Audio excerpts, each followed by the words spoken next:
ప్రభుత్వాలు ఎన్ని మారినా కార్మిక సమస్యల పరిష్కారానికి పోరాటాలు శరణ్యమని పలువురు ఐఎఫ్టీయూ నాయకులు పేర్కొన్నారు. డాక్టర్ బిఆర్ అంబేద్కర్ కోనసీమ జిల్లా మండపేటలో స్థానిక నాలంవారి సత్రంలో గురువారం జరిగినటువంటి రాష్ట్ర జనరల్ కౌన్సిల్ సమావేశంలో పలువురు వక్తలు పాల్గొని మాట్లాడారు.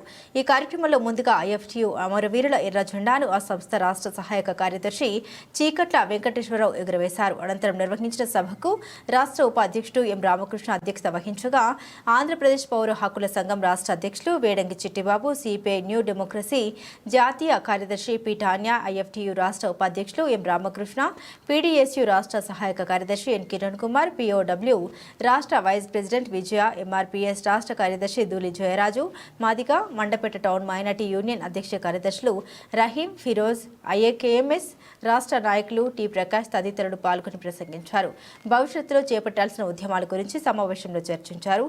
ఈ కార్యక్రమంలో ఆంధ్రప్రదేశ్ అరుణోదయ సాంస్కృతిక సమైక్య కార్యదర్శి వి భీమశంకరం, పీడీఎస్యూ ఉమ్మడి జిల్లా నాయకులు బి సిద్ధు, ఐఎఫ్టీయూ నాయకులు చింతా రాజారెడ్డి, అంబటి కృష్ణ తదితరులు పాల్గొన్నారు.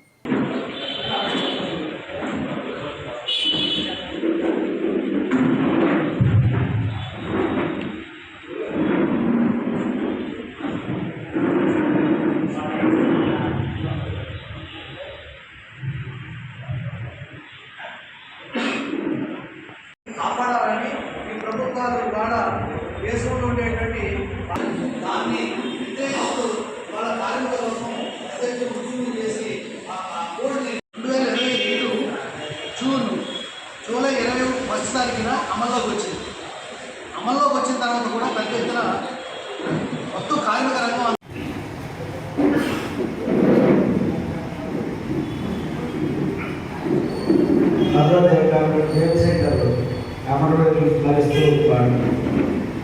కార్మిక సమాఖ్య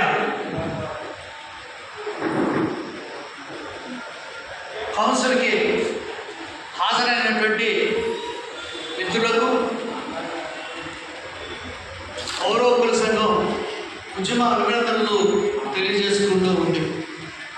ఇవాళ దేశవ్యాప్తంగా మేడే కార్మిక దినోత్సవం జరుపుకుంటూ ఉన్నాం. మేడే ఫస్ట్ నాడంటే మేడే కార్మిక దినం. ప్రపంచవ్యాప్తంగా భారత రాజ్యాంగంలో 7వ షెడ్యూల్లో రాష్ట్ర కేంద్ర ప్రభుత్వాల ఒక చట్టం ఒకటి ఉంది. అంటే కార్మిక చట్టాలని సవరణ చేసేటువంటి అధికారం రాష్ట్ర ప్రభుత్వానికి, కేంద్ర ప్రభుత్వానికి కూడా ఉంది.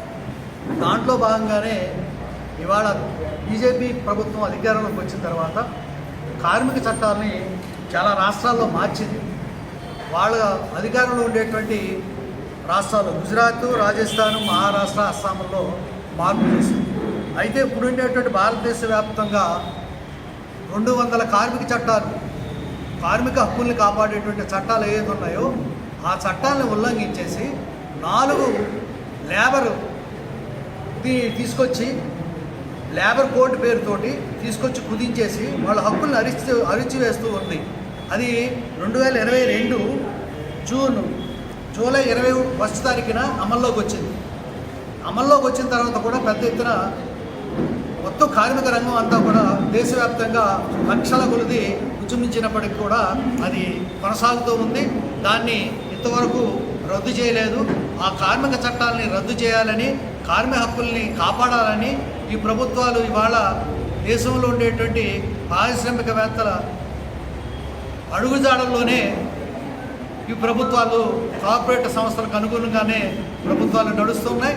దాన్ని వ్యతిరేకిస్తూ ఇవాళ కార్మిక లోకం పెద్ద ఎత్తున ఉద్యమం చేసి ఆ కోడ్ని, 4 కోడ్ని తీసివేయాలని, కార్మిక హక్కుల్ని కాపాడుకోవాలని ఇవాళ దేశవ్యాప్తంగా ఉద్యమాలు జరుగుతున్నాయి, కార్మిక ఉద్యమాలు. దానికి ఇవాళ మండపేటలో జరుగుతున్నటువంటి ఉద్యమే నిదర్శనం. సమైక్య ఐఎఫ్టీయూ రాష్ట్ర స్థాయి జనరల్ కౌన్సిల్ని ఈరోజు కోనసీమ జిల్లా మండపేట పట్టణంలో జరుపుకుంటున్నాం. మొట్టమొదటి నుంచి కూడా ఈ దేశంలో కార్మిక వర్గం సమాజానికి సంపద సృష్టించి చెమట, నెత్తురు ధారపోసి యజమానుల లాభాలు ధారపోస్తున్నటువంటి ఈ సమాజాన్ని బతికిస్తున్నటువంటి కార్మిక వర్గాన్ని ఈ పాలక వర్గాలన్నీ కూడా కిందే ఉంచుతూ ఉన్నాయి. వాళ్ళ హక్కుల్ని కాలరాస్తూ ఉన్నాయి. గత 50 సంవత్సరాలుగా ఐఎఫ్టియు దేశవ్యాప్తంగా రాష్ట్ర వ్యాప్తంగా అనేక పరిశ్రమల్లో పనిచేస్తున్నటువంటి కార్మికుల హక్కుల కోసం పోరాడింది.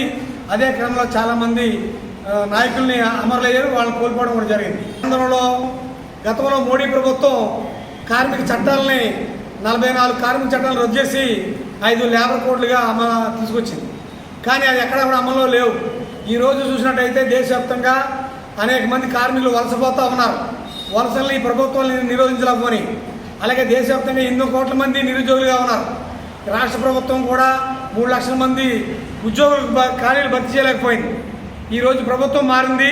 ఈ ప్రభుత్వాన్ని మేము విన్నవించేది ఏంటంటే, గత ప్రభుత్వం వలే కాకుండా కార్మిక హక్కులు అంటే మానవ హక్కులు, కార్మిక హక్కులను అమలు చేయడానికి మొత్తం ప్రభుత్వం అంతా కూడా దృష్టి పెట్టి ఏ పేదలైతే ఏ కార్మికులైతే మీకు ఓట్లు వేశారో గెలిపించారో వాళ్ళ హక్కులు కాపాడాలని, కార్మిక చట్టాలని అన్ని పరిశ్రమల్లో కూడా అమలు చేయాలని మేము ఈ సందర్భంగా డిమాండ్ చేస్తూ ఉన్నాం.